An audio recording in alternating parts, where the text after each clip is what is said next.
जो भी चाहिए ZEE5 ऐप पर पाइए। बस ZEE5 ऐप डाउनलोड कीजिए और फ्री में देखिए, कभी भी कहीं भी।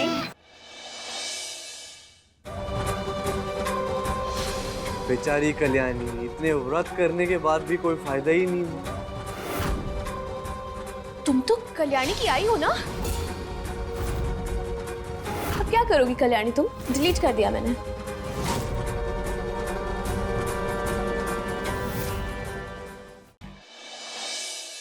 मल्हार ने तुमसे शादी इसीलिए की क्योंकि उसके बच्चे को एक आया बाई की जरूरत थी। उस बच्चे की असली माँ वापस आ गई और मैं अपने बच्चे को लिए बिना कहीं नहीं जाऊंगी। मेरा पिल्लू मेरे साथ मेरी आखिरी सांस तक रहेगा। आखिरी सांस लेने के लिए बहुत बेताब हो रही हो ना कल्याणी? कोई नहीं, तुम्हारी ये इच्छा भी मैं अभी पूरी करती हूँ। मैं भी शादीशुदा हूँ। मैं करूंगी अपनी आई के साथ हल्दी कुमकुम। दिखा दो सबको कि तुम भी सुहागन हो।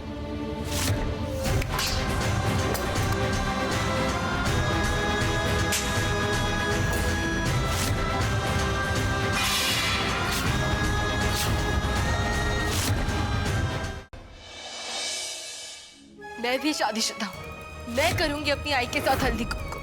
दिखा दो सबको कि तुम भी सुहागन हो।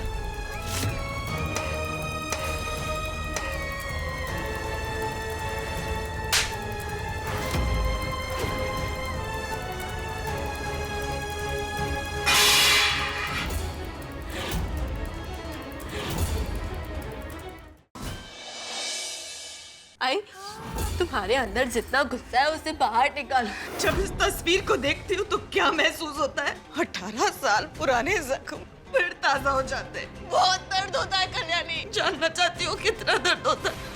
उतना दर्द शायद तब होगा जब ये हथौड़ा मैं अपने सीने पे मारूंगी।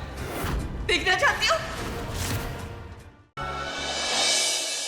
आज के हमारे एनुअल फेयर के चीफ गेस्ट जो बेस्ट स्टॉल की घोषणा भी करेंगे और अपने हाथों से विजेता को कैश प्राइज भी देंगे। जोरदार तालियों से स्वागत कीजिए अथर्व बापट का। ये सारी की सारी बांधो, मैं खरीदूंगा।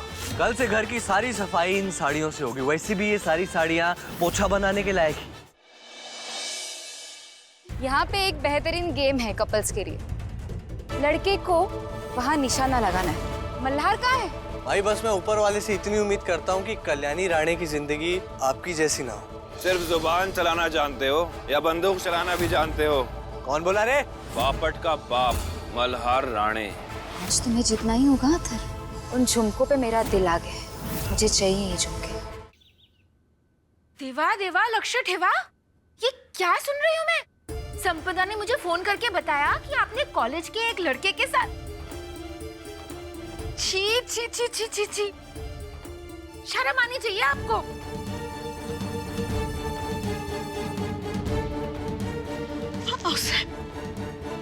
आप चुप क्यों है साहब? आप कुछ बोलिए ना। आपको भी मुझ पर भरोसा नहीं है? हमें तुम पर एक पल के लिए भी शक नहीं था। हम जानते हैं कि तुम सच बोल रही हो और ये भी जानते हैं कि तुम वहां पर कल्याणी की मदद करने के लिए ही गई होगी। लेकिन हम ये भी जानते हैं कि अथर्व और संपदा किस हद तक गिर सकते हैं। पर जो बदनामी होनी थी वो तो हो चुकी ना अनुप्रिया। गांव वाले बस अब कीचड़ उछालेंगे, कहेंगे कि देखो आऊ साहब ने अपनी बहू को कॉलेज जाने दिया और देखो बहू ने क्या किया। आऊ साहब, तो फिर अब आप ही बताइए कि मुझे क्या करना चाहिए ताकि मेरे दामन में जो कलंक लगा है वो कैसे मिट जाए। अनुप्रिया, तुम कर भी क्या सकती हो? जब से अतुल हम सबको छोड़कर गया तब से हमें बस एक ही बात का डर था कि कोई तुम्हारे चरित्र पर प्रश्न ना उठाए। हमें तुम पर इतना भरोसा है जितना अपनी आंखों पर, लेकिन दुनिया की बुरी नजरों का क्या भरोसा। एक अकेली औरत के बारे में बातें बनाना ये अपना जन्मसिद्ध अधिकार मानते हैं। अनुप्रिया, तुमने मंगलसूत्र पहनना छोड़ दिया, हमने कुछ नहीं कहा। तुमने सिंदूर लगाना छोड़ दिया, हमने कुछ नहीं कहा, क्योंकि हम तुम्हारा दर्द समझते थे। लेकिन ये भी उतना ही सच है कि हम तुम्हारे इस फैसले से खुश नहीं थे। लेकिन लोग तो यही समझते हैं कि जो औरत सुहाग की निशानियां नहीं पहनती वो अच्छी औरत नहीं है। और अब देखो, इतने सालों के बाद लोगों ने सवाल उठाए ना, देख लिया ना अथर्व किस तरह की बातें कर रहा था तुम्हारे बारे में। और गांव वाले भी यही कहेंगे कि अनुप्रिया ने मंगलसूत्र पहनना छोड़ दिया, सिंदूर लगाना छोड़ दिया क्योंकि उसका कॉलेज में किसी के साथ।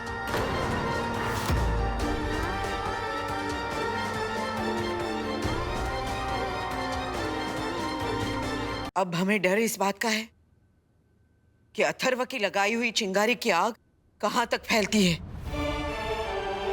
हम सच बताते बताते थक जाएंगे, लेकिन लोगों को झूठ में ही ज्यादा नमक मिलेगा। और माई, आज के बाद ना कॉलेज में जाने के बारे में सोचना भी मत। अरे उससे क्या हो जाएगा, बात दब थोड़ी ना जाएगी।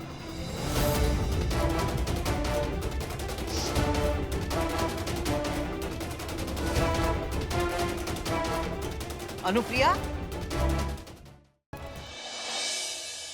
भाऊ किसी को बताइए मत, मैंने आपसे ये मंगवाया था। भाई तुम करना क्या चाहती हो? वही जो बहुत पहले करना चाहिए था। पिछले कुछ दिनों में मेरी खुशी का कारण तो सिर्फ तुम ही हो ना। ऐसे ही रहना। आने वाले समय में तुम्हें बहुत मुश्किलों का सामना करना है, लेकिन तुम हार मत मानना।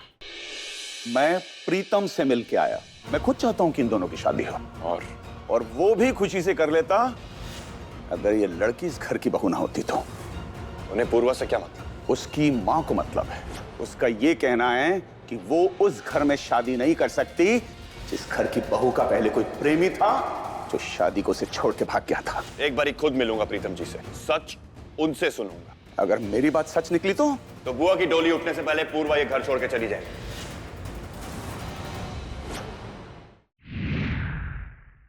अगर ये नमक थोड़ी देर हमारे अंदर रहा तो नष्ट हो जाऊंगी मैं। मैंने इस नमक को बाहर निकालना पड़ेगा।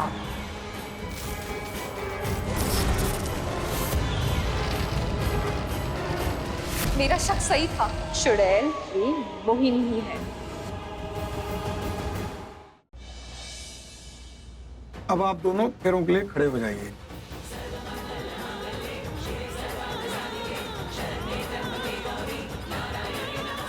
मोनिशा बेटा, फेरों के लिए खड़े हो जाओ।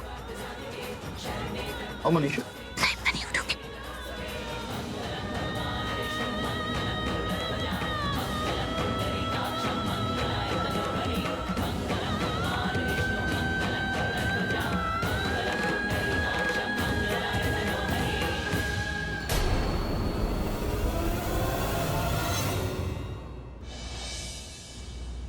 I need your help. करना क्या होगा?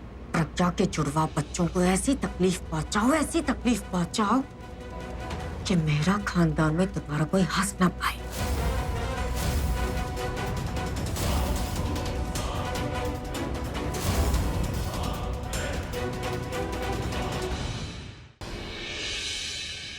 इस्लाम हमें सख्त हिदायत देता है कि लड़कियों की मर्जी के बिना उनकी शादी नहीं करनी चाहिए। एक बार भी आप लोगों ने अलीना से पूछने की कोशिश की कि उसने इस शादी के लिए दिल से हाँ की भी है या नहीं? आज ज़ारा ने इस घर में अपनी सारी हदें पार की हैं। तुम्हें और बर्दाश्त नहीं कर सकते। अब तुम इस घर में नहीं रहोगी।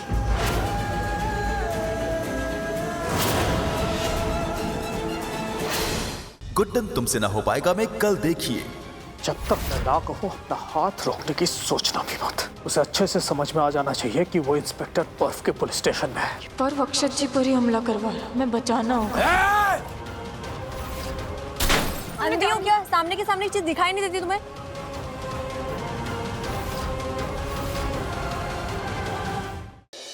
वेदिका और साहिल की अनोखी प्रेम कहानी कसौटी पर है वक्त की।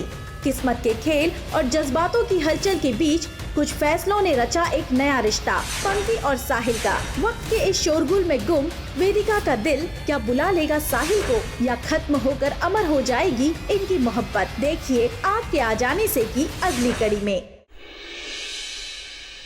वो आ गए। निवेदिता ने फिर चली एक खतरनाक चाल। क्या होगा जब निवि का खुलासा होगा अस्मिता के सामने? क्या होगा इस कहानी का अगला पड़ाव? जानने के लिए देखते रहिए ये तेरी गलियां, सोमवार से शुक्रवार शाम 7 बजे।